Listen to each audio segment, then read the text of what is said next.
அப்ப எனக்கு ஒரு கதை சொல்லு. எனக்கு என்னடா கதை தெரியும்? என் கதையை சொல்லட்டுமா? சூப்பர். மூஞ்செல்லாம் யாருப்பா படம் நடிக்க சொல்றது? என்ன மூஞ்சி இது? என்ன மண்டி மாதிரி. நடிகர் விஜய் திரைத்துறைக்கு வந்து 32 ஆண்டுகள் ஆகிவிட்டது. தன் 18வது வயதில் நாளைய தீர்ப்பு என்ற திரைப்படத்தின் மூலம் ஹீரோவாக அறிமுகமானார் விஜய்.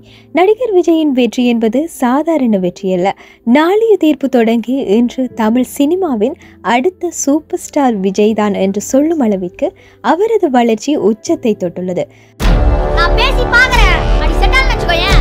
அப்புறம் நீ மாசா என்ட்ரி கொடு. யா ராசா செல்லங்களா. 1974ஆம் ஆண்டு ஜூன் 22ஆம் தேதி சென்னையில் பிறந்தார் நடிகர் விஜய். இவரின் இயற்பெயர் ஜோசப் விஜய் ஆகும். இவரது தந்தை S.A. சந்திரசேகர் தமிழ் திரைப்பட இயக்குனர் ஆவார். தாயார் ஷோபா பின்னணி பாடகி ஆவார். விஜய் குடும்பத்தில் அனைவரும் திரைத்துறையில் கால் பதித்தவர்கள்தான். விஜயின் 10வது வயதில் வெற்றி என்னும் படத்தில் குழந்தை நட்சத்திரமாக அறிமுகமானார். இந்த படத்தை அவரது தந்தை இயக்கினார். இதில் நடிகர் விஜயகாந்திற்கு குழந்தை நடிகராக அறிமுகமாக்கினார் விஜய். முதல் வசனமே அறிஞர் அண்ணாவை பற்றி புத்தகத்தில் படிப்பது போல் பேசியிருப்பார். சினிமாவில் ஒரு நடிகராக வேண்டும் என்ற ஆசை விஜய்க்கு சிறு வயது முதலே இருந்து வந்தது. இந்த ஆசையை தன் தந்தையும் இயக்குனருமான S.A. சந்திரசேகரிடம் கூறியுள்ளார் விஜய். முதலில் இதற்கு சம்மதம் தெரிவிக்காத S.A. சந்திரசேகர் விஜயின் பிடிவாதம் காரணமாக அவரை ஹீரோவாக அறிமுகம் செய்தார். என்னதான் விஜயின் முதல் படமான நாளைய தீர்ப்பு வெற்றி பெறவில்லை என்றாலும் அந்த படத்தினால் விஜய் கடுமையான விமர்சனங்களுக்கு ஆளானாலும் அவரை தொடர்ந்து நடிக்க வைத்தார் S.A. சந்திரசேகர். அதற்கு காரணம் விஜயின் கடுமையான உழைப்பும் சினிமாவில் ஒரு பெரிய நடிகராக வேண்டும் என்ற வெறியும் தான்.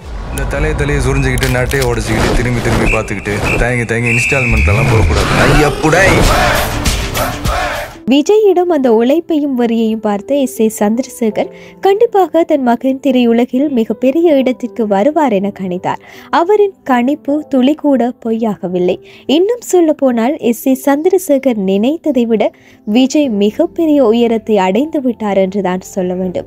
தொடர்ந்து பல படங்கள் அவரது தந்தை இயக்கத்தில் நடித்து வந்த விஜய் முதன்முறையாக ஜானகி சௌந்தர் இயக்கத்தில் ராஜாவின் பார்வையில் என்ற படத்தில் நடித்தார். இந்த படத்தில் அஜித்தும் நடித்திருப்பார். விஜய் அஜித் வரையும் வைத்து நடிக்க விரும்பும் இயக்குநர்களுக்கு இன்று வரை ராஜாவின் பார்வையிலே படம் முன்மாதிரியாக இருக்கின்றது. திரைத்துறைக்கு வந்தபோது தொடர்ந்து சில படங்கள் விஜய்க்கு தோல்வியை கொடுத்தாலும் காதல் சம்பந்தமான படங்களில் விஜய் நடித்ததால் அது ஹிட் தான். அதன்படி சொல்ல வேண்டும் என்றால் பூவே உனக்காக படத்திற்கு பிறகு பல இயக்குநர்களிடையே பேசு பொருளானார் நடிகர் விஜய். பல வெற்றிகள் வந்தாலும் இந்த வெற்றிக்கு பின்னால் விஜய் சந்தித்த அவமானங்கள் சிறிதல்ல. எதிர்ப்பு எங்க இருக்குதோ அங்க சிக்ஸர் அடிச்சிட்டு சென்டர்ல சேர போட்டு உட்கார்றதான நம்ம பழக்கம். ஆரம்ப காலகட்டத்தில் இளைய தளபதி என்ற பட்ட பெயர் பருத்தி வீரனில் நடித்த சரவணனுக்கு தான் கொடுக்கப்பட்டது. தனது சிறப்பான நடிப்பை வெளிக்காட்டி வந்த சரவணனுக்கு சேலத்தில் பாராட்டு விழா ஒன்று நடைபெற்ற போது இளைய தளபதி என்ற பட்ட பெயர் கிடைத்துள்ளது. பின்னர் அவருக்கு படங்களில் நடிக்கும் வாய்ப்பு குறைந்து விட்டது. இந்த நிலையில் இளைய தளபதி என்ற பட்ட பெயர் ரசிகன் படத்திற்கு பின்னர் நடிகர் விஜய்க்கு சூட்டப்பட்டது.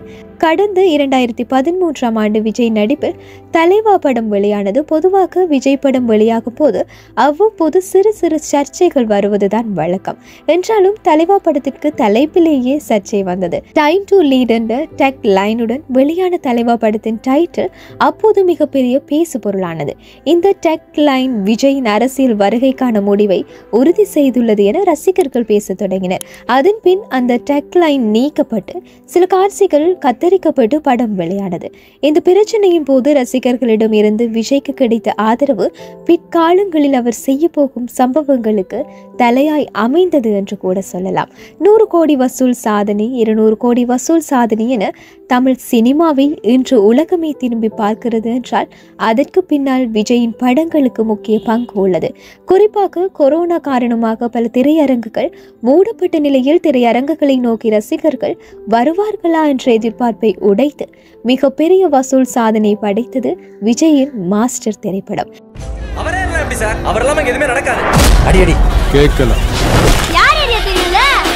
எல்லாரும் வெயிட்டிங். பட்டே கிளம்பலாம். புலிகளா இங்க அடிக்கிற உரிமை சத்தம் மதுரை தெருவிற்கு கேட்கணும். ஏன்டா நிறுத்திட்டீங்க? செலிப்ரேட்லாம் பண்ண மாட்டீங்களா? தம்பி தட்ரா சத்தமா இப்படி தமிழ் சினிமா மட்டுமல்லாமல் தெலுங்கு மலையாளம் என தொடர்ந்து உச்சத்தை தொட்டு சாதனை படைத்து வருகின்றது விஜயின் திரைப்படங்கள். இந்த நிலையில் திரைத்துறைக்கு வந்து 32 ஆண்டுகளாகும் நிலையில் விஜய் தளபதி 69 படத்திற்கு பிறகு நடிப்பில் இருந்து விலக இருக்கின்றார். அரசியலில் முழுமையாக களமிறங்க இருப்பதால் விஜய் தளபதி 69 படத்திற்கு பிறகு நடிக்கப் போவதில்லை என்ற முடிவை எடுத்துவிட்டார். சினிமாவில் மட்டுமல்லாமல் தம்மால் முடிந்த உதவிகளை விஜய் மக்கள் இயக்கம் மூலமாக செய்து வருகின்றார். 2009ஆம் ஆண்டில் தனது ரசிகர் மன்றங்களை மக்கள் இயக்கம் என்ற அமைப்பாக விஜய் மாற்றினார். இதற்கு ஒரு ஆண்டு முன்னரே தனது ரசிகர் மன்றங்களுக்கென தனியே ஒரு கொடியினை அறிமுகப்படுத்தியிருந்தார்.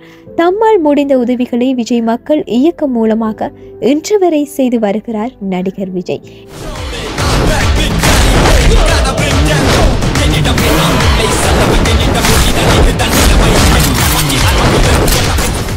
இதைத் தொடர்ந்து விஜயின் திரைப்பயணம் தளபதி 69 படத்திற்கு பிறகு முடிவிற்கு வருகின்றது. இந்த 32 ஆண்டுகளில் விஜயின் ஒரே ஒரு ஆசை மட்டும் நிறைவேறவே இல்லையா? கிட்டத்தட்ட விஜயின் அந்த 20 வருட ஆசை அவருக்கு நிறைவேறாமலே போய்விடும் என்று தெரிகின்றது. அதாவது விஜய் ஒரு நடிகராக மட்டுமல்லாமல் ஒரு இயக்குனராகவும் அவதாரம் எடுக்க வேண்டும் என நினைத்தாராம். 2000ஆம் ஆண்டிலிருந்தே விஜய்க்கு இயக்குனராக வேண்டும் என்ற ஆசை இருந்ததாம். தன் நண்பரும் இயக்குனருமான விஜய் மில்டனிடமும் விஜய் தன் இயக்குனர் ஆசையை கூறியிருக்கின்றாராம். விரைவில் நடிப்பிலிருந்து விலகி இயக்குனராக போவதாக ஐடியா இருப்பதாகவும் விஜய் அவரிடம் கூறியிருக்கின்றாராம். ஆனால் தொடர்ந்து படங்களில் நடித்து வந்ததால் விஜயால் இயக்குனராக முயற்சியை மேற்கொள்ள முடியவில்லை. மேலும் நடிப்பில் இருந்தும் விலக முடியாத சூழல் இருந்து வந்தது. தற்போது நடிப்பில் இருந்து விலகி அரசியலில் ஈடுபட்டுள்ளார் விஜய்.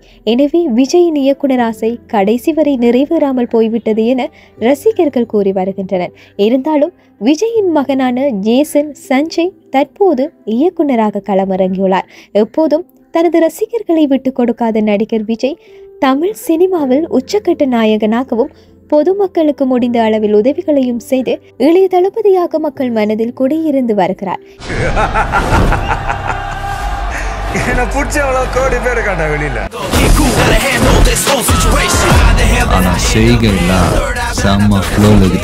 இந்த நிலையில் திரையில் நடிகர் விஜய் கால் பதித்து 32 ஆண்டுகள் நிறைவடைந்துள்ள இந்த தருணத்தில் திரைத்துறையினர், அவரது நண்பர்கள், ரசிகர்கள் என பலரும் அவருக்கு வாழ்த்து மலைகளை பொழிந்து வருகின்றனர்.